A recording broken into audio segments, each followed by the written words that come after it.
చూస్తున్నారు ఇటు ఇజ్రాయెల్ కి సంబంధించి ఇజ్రాయెల్ కు బిగ్ షాక్ ఇస్తోంది హౌతీ. టెల్ అవీవ్లోని బెన్ గురియన్ ఎయిర్పోర్ట్ పై మిసైల్స్ దాడి చేశారు హౌతీలు. మిసైల్స్ ను అడ్డుకోవడంలో ఫెయిల్ అయ్యాయి. ఇంటర్సెప్టర్స్ కి సంబంధించి మాట్లాడుకున్న సందర్భంలో ఇటు ఇజ్రాయెల్ మరి ముఖ్యంగా ఐరన్ డోమ్ వ్యవస్థ ఫెయిల్యూర్ పై విచారణ ప్రారంభించింది ఎయిర్ డిఫెన్స్ విభాగం. ఈ ప్రమాదంలో 6 తీవ్ర గాయాలయ్యాయి. గంటపాటు గగనతలాన్ని మూసేసింది ఇజ్రాయెల్. అయితే I think very first time అనుకోవాలి. సాధారణంగా ఇంటర్సెప్టర్స్ అనేవి చాలా స్ట్రాంగ్గా పనిచేస్తూ ఉంటాయి ఇజ్రాయెల్కి సంబంధించి. ఎందుకంటే ఇటు ఐరన్ డోమ్ కావచ్చు, లేకపోతే దాంతోపాటు మిగిలిన వ్యవస్థలకు సంబంధించి మాట్లాడుకున్న సందర్భంలో అవన్నీ చాలా వేగంగా చురుకుగా పనిచేస్తూ ఉంటాయి. ఇప్పుడు ఇంటర్సెప్టర్స్ కావచ్చు, లేకపోతే వాళ్ళ గగనతల వ్యవస్థ ఎప్పుడైతే ఒక మిసైల్ ప్రయోగించడం జరుగుతుందో మిసైల్ కి సంబంధించి ఒక్కసారి మీరు చూస్తున్నారు ఇటు ఇజ్రాయెల్ బెన్ గురియన్ ఎయిర్పోర్ట్ మీద హౌతీలు దాడి చేశారు. ఆ దాడిలో ప్రస్తుతం పూర్తిగా ఎయిర్పోర్ట్ కి సంబంధించి పూర్తిగా నిలిపివేయడం జరిగింది. ఆపరేషన్స్ ని నిలిపివేసింది ఇజ్రాయెల్. ఒకటే చెప్పడం జరుగుతోంది, ఆ మిసైల్స్ చాలా తీవ్రంగా వచ్చాయి. మిసైల్స్ తీవ్రత దృష్ట్యా చూసుకుంటే కనుక వాటిని ఇంటర్సెప్టర్స్ మరి ముఖ్యంగా ఇజ్రాయెల్ కి సంబంధించి మాట్లాడుకున్న సందర్భంలో ఐరన్ డోమ్ కావచ్చు, లేకపోతే డేవిల్ స్లింగ్ కావచ్చు, ఇటువంటి అంటే షార్ట్ రేంజ్ అలాగే మీడియం రేంజ్ ఈ మిసైల్స్ అనేవి ఉంటూ ఉంటాయి. ఐరన్ డోమ్ కావచ్చు, డేవిడ్ స్లింగ్ కావచ్చు, రెండు అక్కడ ఫెయిల్ అయ్యాయి ఈ రోజు అనేది వాళ్ళంతా వాళ్ళే ఒప్పుకున్నారంటే అర్థం చేసుకోవచ్చు ఏ తీవ్రతతో హౌతీలు ఈ ప్రయోగం చేస్తుంటారనేది. ఎయిర్పోర్ట్ పై హౌతీలు దాడి చేయడం ఒక్కసారిగా ఇజ్రాయెల్ ని షాక్ కి గురి చేసింది. ఆ పొగలు మీరు చూడొచ్చు. పూర్తిగా బెన్ గురియన్ ఎయిర్పోర్ట్ ఆ దాడికి తీవ్రంగా ఇబ్బంది పడింది. మీరు చూడొచ్చు ఆ దాడి తీవ్రతతో అక్కడున్న ప్యాసింజర్లు కూడా ఒక్కసారిగా భయాందోళనకు గురయ్యారు. ఆ దాడి తర్వాత ఆపరేషన్స్ నిలిపివేయడం జరిగింది. ప్రయాణికులను సురక్షిత ప్రాంతాలకు తరలించడం జరిగింది. ఆ సైలెన్స్ మోగిన వెంటనే వాళ్ళు ఆ బంకర్ లోకి వెళ్ళిపోయారు. ఒక్కసారి అక్కడ ఎటువంటి పరిస్థితి ఉండిందో చూద్దాం.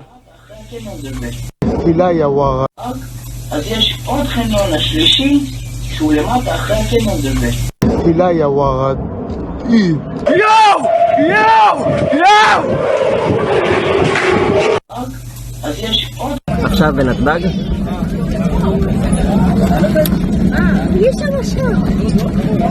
איזה מטורף. עכשיו בנתב"ג? ఈ కథను మిమ్మల్ని కాస్త కలవరపరచొచ్చు. అయితే మిమ్మల్ని కలవరపడి గురి చేయడం ఆర్టీవీ ఉద్దేశం కాదు. కానీ ఇటువంటి కథనాలు చూసినప్పుడు కాస్త కలవరపడిగే అవకాశం ఉంటుంది. కాబట్టి దీనికి సంబంధించి తగిన జాగ్రత్తలు తీసుకోవాలని ఆర్టీవీ సూచించడం జరుగుతోంది. ఇజ్రాయెల్ అలాగే యెమెన్ మరి ముఖ్యంగా హౌతీల మధ్య ఆ పోరాటం కొనసాగుతుంది. ఆ యుద్ధం ఇంకా కంటిన్యూ అవుతోంది. ప్రస్తుతం ఎందుకు బెన్ గురియన్ ఎయిర్పోర్ట్ ని టార్గెట్ చేసింది హౌతీ? ఎందుకు టార్గెట్ చేయాల్సి వచ్చింది తెలుసుకునే ప్రయత్నం చేద్దాం. మా ప్రతినిధి రామ్దాస్ అప్డేట్స్ అందించేందుకు సిద్ధంగా ఉన్నారు. రామ్దాస్, ఎందుకు బెన్ గురియన్ ఎయిర్పోర్ట్ ని హౌతీలు టార్గెట్ చేశారు? ఇట్స్ అన్ అన్ఎక్స్పెక్టెడ్ అటాక్ అని చెప్పొచ్చు. ఎందుకంటే one of the busiest airports in Israel Ben Gurion పై బాలిస్టిక్ మిసైల్ తో ఒకసారిగా యెమెన్ హౌతీస్ హిట్ చేశారు. సో దీంట్లో ప్రస్తుతం ఆ ప్రాంతం అంతా కూడా అంటే ఒక రోడ్డు డ్యామేజ్ అయింది ఎయిర్పోర్ట్ లో, అలాగే ఒక వెహికల్ కూడా డ్యామేజ్ అయిన పరిస్థితి. దీంతో కొంత ఎయిర్ ట్రాఫిక్ ఇబ్బంది కలిగింది ఆ ప్రాంతంలో. దానికి సంబంధించిన ఫుటేజ్ మనం చూస్తున్నాము. So it's an unverified footage గా భావించాం తొలుత, కానీ ఇట్స్ ఎ వెరిఫైడ్ ఫుటేజ్. ఖచ్చితంగా ఇజ్రాయెల్ ఆర్మీ కూడా దీన్ని ధృవీకరించింది. ఇజ్రాయెల్ మిలిటరీ కూడా దీన్ని కన్ఫర్మ్ చేసిన పరిస్థితి, డిఫెన్స్ వర్గాలు కూడా. సో ముఖ్యంగా యెమెన్ నుంచి హౌతీలు గతంలో కూడా 2024 సెప్టెంబర్ ప్రాంతంలో ఒకసారి, సెప్టెంబర్ ఎండింగ్ లో కూడా ఒకసారి అటాక్ చేశారు. ఇలాగే అనుకోకుండా చేసిన అటాక్. ఈసారి అయితే అప్పుడు ఇంటర్సెప్టర్లు ఓపెన్ అయ్యాయి, అప్పుడు భారీగా శబ్దాలు చేశాయి. కానీ ఈసారి అవి పనిచేయలేదు. సడన్ గా అనుకోకుండా ఆకస్మిక దాడితో ఒకసారిగా ఐరన్ డోమ్స్ కూడా పనిచేయని పరిస్థితి, ఒకసారిగా ఇజ్రాయెల్ ఐడిఎఫ్ కూడా ఏమీ చేయలేని పరిస్థితి. అయితే ఇప్పుడు దాదాపు ఈ దాడిలో 8 మంది గాయపడ్డట్టుగా చెప్తున్నారు. ప్రాణ నష్టం అయితే ఏం లేదు, ఎట్లాంటి క్యాజువాలిటీస్ కూడా రిపోర్ట్ అయినట్టుగా మనకు సమాచారం లేదు. But 8 people were injured according to paramedics అంటూ మనకు వస్తున్నటువంటి సమాచారం. సో యెమెన్ హౌతీ రెబెల్స్ ఎప్పుడైతే వీళ్ళంతా కూడా ఈ ఇరాన్ బ్యాక్ చేస్తున్నటువంటి యెమెన్ హౌతీస్ దాడులు చేస్తున్నారు మొదటి నుంచి కూడా. అంటే గాజాలో జరుగుతున్నటువంటి మారణ హోమానికి వ్యతిరేకంగా మేము దాడులు చేస్తున్నామంటే వాళ్ళు మొదటి నుంచి కూడా చెప్తున్నారు. ఇజ్రాయెల్ ను మొదటి నుంచి కూడా వ్యతిరేకిస్తున్న పరిస్థితి. మోర్ దాన్ 18 months నుంచి కూడా ఇజ్రాయెల్ గాజాలో దాడులు చేస్తుంది. దాదాపు 52,000 పైగా ఇప్పటికే జనాలు మృత్యువాత పడ్డ పరిస్థితి కనబడుతుంది. సో ఈ నేపథ్యంలో ఒక్కసారిగా అంటే హౌతీలు మొదటి నుంచి కూడా ఇజ్రాయెల్ కి వ్యతిరేకంగా పనిచేస్తున్నారు. అటు మనం ఎర్ర సముద్రంలో చూసినట్టయితే దాదాపుగా అమెరికా అలాగే బ్రిటన్ చెందిన నౌకల్ని, వాణిజ్య నౌకల్ని కూడా ఎప్పటికప్పుడు టార్గెట్ చేసి, అంటే అమెరికా బ్రిటన్ ఇజ్రాయెల్ కు మద్దతు ఇస్తుంది కాబట్టి ఆ సముద్రంలో వాణిజ్య నౌకల్ని అటాక్ చేస్తున్నారు, దాడి చేస్తున్నారు. ఆ రకంగా యెమెన్ కేంద్రంగా పనిచేస్తున్నటువంటి హౌతీలు ఎవరైతే ఉన్నారో మొదటి నుంచి కూడా ఇజ్రాయెల్ ను గాజాపై దాడిని వ్యతిరేకిస్తూ హమాస్ తో కలిసి పనిచేస్తుంది. సో ఇరాన్ మొదటి నుంచి కూడా హౌతీలకు సపోర్ట్ చేస్తుంది, ఫండింగ్ కూడా ఇస్తున్న పరిస్థితి. సో ఇప్పుడు అదే క్రమంలోనే సడన్ గా అటాక్ చేసింది బెన్ గురియన్ ఎయిర్పోర్ట్ పై. ఇది యెమెన్ చేసిన అటాక్ కాదు, ఏకంగా ఇరాన్ చేసిన దాడిగా చూడాలంటూ కొన్ని ట్వీట్స్ అయితే మాత్రం రావడం జరుగుతుంది ఇజ్రాయెల్ ఉద్దేశించి, ఇజ్రాయెల్లోనే. సో ఇజ్రాయెల్ ఏం చేసే అవకాశం ఉంది ఇప్పుడు? నేరుగా ఇరాన్తో యుద్ధానికి దిగే అవకాశం కనిపిస్తుందా, లేకపోతే ఇది చిన్న అంశంగా చూసి కేవలం హౌతీలు టార్గెట్ గా యెమెన్ మీద మాత్రమే మళ్ళీ ఇంకోసారి దాడికి దిగే అవకాశం ఉందా, లేకపోతే ఇటు ఇజ్రాయెల్ కాకుండా నేరుగా అమెరికానే రంగంలోకి దిగే అవకాశం కనిపిస్తుంది? ఎందుకంటే ఎప్పుడైతే యెమెన్ న్యూస్ వస్తుందో అప్పుడు అమెరికా మాట వినిపిస్తూ ఉంటుంది ఇన్స్టెడ్ ఆఫ్ ఇజ్రాయెల్. సో ఏం జరిగే అవకాశం కనిపిస్తుంది ఇక్కడ రామ్దాస్? ఇక్కడ వెరీ క్లియర్, అంటే ఇక్కడ మనకు Houthis military spokes person Yahya sorry చాలా క్లియర్ గా చెప్తారు. ఇవాళ అనౌన్స్ చేశారు, దీనికి క్లెయిమ్ చేసుకున్నారు, ఈ దాడి మేమే చేశామంటూ హౌతీలు క్లెయిమ్ చేసుకున్నారు. Ben Gurion airport was no longer safe for air travel అంటూ యాహియా సారీ స్టేట్మెంట్ ఇచ్చారు. సో హౌతీస్ క్లెయిమ్ చేసుకున్నారు. డెఫినెట్ గా ఇక్కడ అంటే ఇరాన్ బ్యాక్ చేస్తుంది, ఇరాన్ సపోర్ట్ చేస్తుంది, కానీ హౌతీలు ఈ దాడిని క్లెయిమ్ చేసుకున్నారు. ఇది కొత్త ఏం కాదు, నేను మీకు ఇందాక చెప్పాను 2024లో సెప్టెంబర్ డిసెంబర్ లో కూడా చాలా సార్లు బాలిస్టిక్ మిసైల్స్ తో అటాక్ చేయడానికి ప్రయత్నించారు. అప్పుడు టెల్ అవీవ్ పై దాడి చేశారు. అప్పుడు జఫా నగరం, టెల్ అవీవ్ పక్కన జఫా నగరము పక్కన గ్రామీణ ప్రాంతాలన్నీ కూడా అప్పుడు దెబ్బతిన్నాయి ఆ టైంలో. కానీ అప్పుడు వెంటనే అప్రమత్తమయ్యారు, అలర్ట్ అయ్యారు. అప్పుడు కూడా 16 మంది గాయపడ్డారు, బట్ అప్పుడు కూడా ప్రాణ నష్టం లేదు. బట్ ఇప్పుడు జరిగిన అటాక్ లో 8 మంది గాయపడ్డట్టుగా తెలుస్తుంది. సో దానికి సంబంధించి ప్రస్తుతం అంటే ఇజ్రాయెల్ రక్షణ మంత్రి ఇజ్రాయెల్ క్యాట్జ్ కూడా దీన్ని ధృవీకరించారు. ఆయన కూడా చెప్తున్నారు, సో దీనికి సంబంధించి ఎప్పటికప్పుడు చర్యలు కూడా మేము కూడా ఊరుకోము, వాళ్ళు ఒక్కసారి దాడి చేస్తే దానికి 7 సార్లు అంటే 7 వంతులుగా మేము ప్రతీకారం ఉంటుందంటూ ఆయన హెచ్చరిస్తున్న పరిస్థితి కనబడుతుంది. So Yahya sorry Houthis military spokes person అయితే క్లెయిమ్ చేశారు. సో ఆ రకంగా ఖచ్చితంగా ప్రతీకారం అయితే డెఫినెట్ గా ఉంటుంది, ఎందుకంటే ఇప్పటికే అమెరికా ఇజ్రాయెల్ కి సంబంధించి వచ్చే ప్రయత్నం చేస్తున్నారు రామ్దాస్. ఎందుకంటే మీరు అన్నట్టుగా ఎంక్వైరీ జరిగే అవకాశం ఉంది దాడులకు సంబంధించి. కానీ ఇంటర్సెప్టర్స్ గా మాట్లాడుకునే సందర్భంలో ఇజ్రాయెల్ ఇంటర్సెప్టర్స్ వ్యవస్థ, మరి ముఖ్యంగా ఐరన్ డోమ్ వ్యవస్థ మీద చాలా సందర్భాలు మాట్లాడుతూ ఉంటుంది.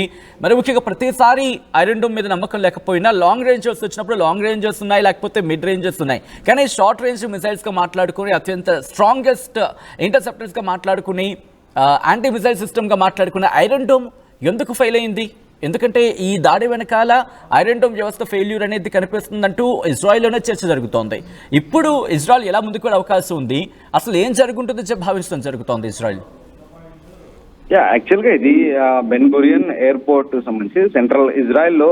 సో అంటే ఈ ఎయిర్పోర్ట్ లో ఎప్పటికప్పుడు భద్రతా చర్యలు ఉంటాయి, బట్ ఐరన్ డోమ్స్ సడన్ గా ఎయిర్పోర్ట్ లో నిజంగా అవి ఎందుకు పనిచేయలేదు, బట్ ఎయిర్పోర్ట్ కు ఈ దాడి జరిగిన సమీప ప్రాంతంలో ఐరన్ డోమ్స్ వాటిని పసిగట్టాయా లేదంటే విఫలమయ్యాయి అనేది ఇక్కడ దర్యాప్తులు తేలబోతుంది. ఐడిఎఫ్ కూడా దీనికి సంబంధించిన దర్యాప్తు చేయబోతుంది. అండ్ ముఖ్యంగా ఇక్కడ ఎయిర్పోర్ట్ చాలా క్లోజ్ గా ఉన్నటువంటి ఒక వన్ ఆఫ్ ది అక్కడ పక్కనే ట్రైన్ జర్నీస్ కూడా ఉంటాయి, ఆ ప్రాంతంలోనే ట్రైన్ కూడా వెళ్తున్నట్టుగా చెప్తున్నారు, రైల్వే ట్రాక్ కూడా ఉన్నట్టుగా చెప్తున్నారు. అలాగే సైరన్స్ అప్పటికే మోగుతున్నట్టుగా చెప్తున్నారు సెంట్రల్ ఇజ్రాయెల్లో. అలాగే ఈ దాడి జరగానే సెంట్రల్ ఇజ్రాయెల్లో వెంటనే సైరన్స్ మోగాయి.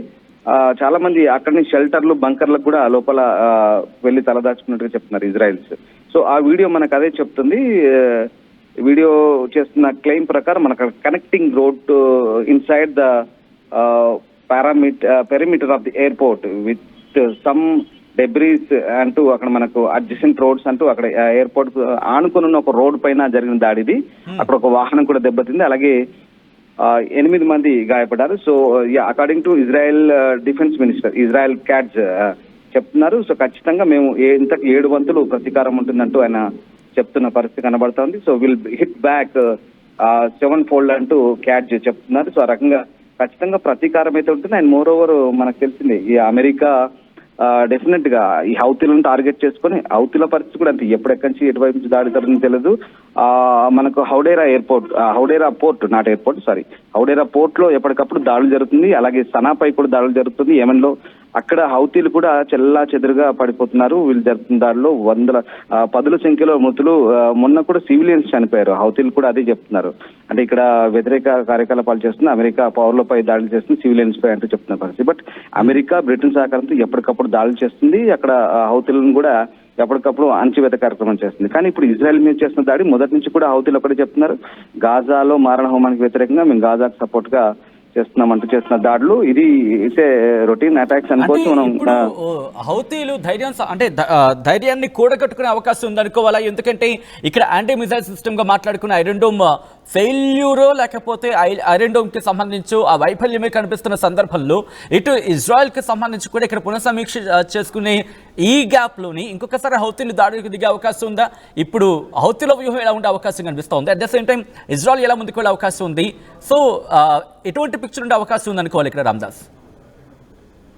డెఫినెట్ గా అంటే ఇక్కడ టెహ్రాన్ కూడా బదనాం చేస్తున్న పరిస్థితి. ముఖ్యంగా Benny Gantz, leader of the Israel Residence party, ఆయన కూడా చెప్తున్నారు. So is a former war cabinet member గా మనం అక్కడ తెలుసు. సో ఆయన ఒకటే బ్లేమ్ చేస్తున్నారు, దీనికి ఖచ్చితంగా టెహ్రాన్ బాధ్యత వహించాలి, అంటే ఇరాన్ బాధ్యత వహించాలి.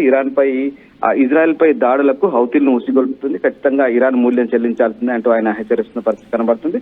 సో ఆ రకంగా అంటే ఇప్పుడున్నటువంటి పరిస్థితుల్లో ఖచ్చితంగా ఇక్కడ ఇరానే ఖచ్చితంగా ఉసిగొల్పుతుంది దాడులకంటూ వీళ్ళు చాలా పక్కా సమాచారంతో ఉన్నారు. వాళ్ళకు ఉన్నటువంటి ఇంటెలిజెన్స్ ఇన్పుట్స్ తో సహా ఇజ్రాయెల్ కూడా దానికి తగ్గట్టుగా ప్రణాళికలు అయితే రూపొందిస్తున్న పరిస్థితి కనబడుతుంది. ఎప్పుడైతే అక్టోబర్ 7, 2023లో జరిగిన ఇజ్రాయెల్ పై జరిగిన మారణంలో అప్పుడు 1139 మంది చనిపోయారు. సో ఇంకా కూడా దాదాపు 200 మంది బందీలుగా ఉన్నారు. ఇప్పటికి కూడా మనకు తెలిసింది గాజాలో ఎంతటి విధ్వంసం జరుగుతుందో. గాజాలో ఇప్పటికీ బందీలున్నారు. 200 మంది బందీల్లో పూర్తి స్థాయిలో ఇంకా విడుదల కాలేదు, బందీలు అప్పగింత కాలేదు. ఇప్పటికీ పూర్తి స్థాయిలో దిగ్బంధం చేసింది ఇజ్రాయెల్, దిగ్బంధం చేసింది. గాజాలో ఒక రకంగా ఆకలి కేకలు వినిపిస్తున్న పరిస్థితి. గాజాలో చాలా దీన పరిస్థితులు ఉన్నాయి వాస్తవాన్ని చెప్పాలంటే. సో ఆ రకంగా అంటే ఇప్పటికే ఇజ్రాయెల్ చేయాల్సినటువంటి ప్రయత్నాలన్నీ కూడా చేస్తుంది. అటు సిరియాపై దాడులు చేసింది, లెబనాన్ పై దాడులు చేసింది, ముఖ్యంగా హమాస్, హిజ్బుల్లా ఓవరాల్ గా టార్గెట్ చేసింది. సో ఆ రకంగా ఇది ఒక దేశాల మధ్య యుద్ధంగా పరిణమించింది. పశ్చిమాసియాలో ఒక రకమైనటువంటి దుర్బల పరిస్థితులు ఉన్నాయి. ఇజ్రాయెల్ ఎక్కడ కాంప్రమైజ్ కావట్లేదు, అలాగే ఐడిఎఫ్ కూడా ఎక్కడ కాంప్రమైజ్ కావట్లేదు. తమ దేశ రక్షణ కోసం ఎట్టి పరిస్థితుల్లో ఉపేక్షించలేదని చెప్తుంది. సో అండ్ ఇక్కడ హౌతీలను ఇక్కడ ఇరానియన్లు రెచ్చగొడుతున్నారంటూ వస్తున్న వార్తల నేపథ్యంలో ఇజ్రాయెల్ అయితే చాలా ఖచ్చితమైనటువంటి వాదనతోనే ఉంది. సో బెంజమిన్ నెతన్యాహు కూడా అదే చెప్తున్నారు, ఖచ్చితంగా ప్రతీకారం ఉంటుందంటే చెప్తున్న పరిస్థితి కనబడుతుంది. సో ఇప్పుడు ఈ హౌతీల దాడిని చాలా తీవ్రంగా ఖండిస్తున్నారు. సో ఆ రకంగా చూడాలి అంటే ఇంకా ఎలాంటి ఒత్తిడి తీసుకొస్తారు ఇటు ఇరాన్ పై కానీ, అలాగే అమెరికా సహకారంతో ఇజ్రాయెల్ ఇంకా ఎలాంటి దాడులు చేయబోతుంది, ఇరాన్ హౌతీల స్థావరాలపైనది ఇంకా ముందు వెళ్ళబోతుంది. సో ప్రస్తుతానికైతే ఇజ్రాయెల్ చాలా సీరియస్ గానే పరిగణిస్తోంది. రైట్ రామ్దాస్, మొత్తంగా అయితే మాత్రం ఇటు హౌతీలు రెచ్చిపోతున్నారు, ఇజ్రాయెల్ మీద మరొకసారి దాడికి తెగబడ్డారు హౌతీలు. ఇజ్రాయెల్కు బిగ్ షాక్ ఇచ్చారు హౌతీలు. టెల్-అవీవ్లోని బెన్ గురియన్ ఎయిర్పోర్ట్ పై మిజైల్స్ దాడి చేశారు. మిజైల్స్ ను అడ్డుకోవడంలో ఫెయిల్యూర్ అయింది ఐరన్ డోమ్ సిస్టమ్. ఫెయిల్యూర్ పై విచారణ ప్రారంభించింది ఎయిర్ డిఫెన్స్ విభాగం. ఈ ప్రమాదంలో 6 తీవ్ర గాయాలయ్యారంటూ చెప్పుకొచ్చింది ఇజ్రాయెల్. గంటపాటు గగనతలాన్ని మూసేసింది ఇజ్రాయెల్. ఆ తర్వాత ఆపరేషన్స్ ని మళ్ళీ పునరుద్ధరించడం జరిగింది. ప్రస్తుతం ఆపరేషన్స్ కంటిన్యూ అవుతున్నాయి. కానీ ఇక్కడ మరి ముఖ్యంగా ఐరన్ డోమ్ వ్యవస్థ ఎందుకు ఫెయిల్యూర్ అయింది అనేది ఒక బిగ్గెస్ట్ క్వశ్చన్ మార్క్ నిలిచింది ఇజ్రాయెల్కి సంబంధించి. ఒకవేళ ఇంటర్సెప్టర్స్ కనుక ఫెయిల్యూర్ అనే మాట వినిపిస్తే ఇది ఇజ్రాయెల్కి భారీ దెబ్బ పడే అవకాశం కనిపిస్తోంది. బట్ ఇప్పటికీ కేవలం వాళ్ళు ఐరన్ డోమ్ని మాత్రమే వాళ్ళు నమ్ముకోలేదు, దాంతోపాటు మరికొన్ని వ్యవస్థలకు సంబంధించి. ఎందుకంటే వాళ్ళకి సంబంధించి మాట్లాడుకునే సందర్భంలో డేవిడ్స్ లింక్ కావచ్చు, ఇలా యూయూగా మాట్లాడుకుని మరి ముఖ్యంగా ఏరో సిస్టమ్స్గా మాట్లాడుకుని వాటికి సంబంధించి కావచ్చు, ఇవన్నీ కూడా వాళ్ళకున్నాయి. లాంగ్ రేంజ్ మిసైల్స్గా చెప్పుకుంటూ ఉంటారు.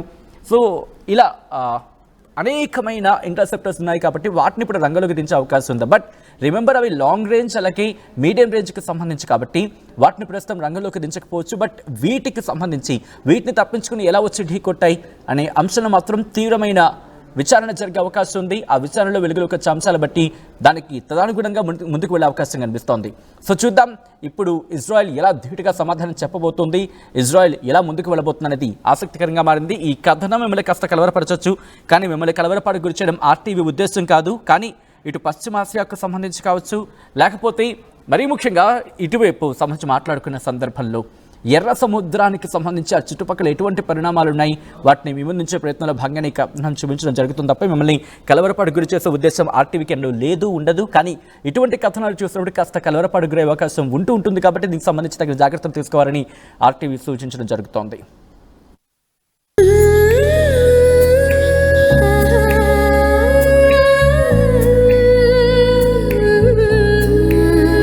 Gokulam signature jewels.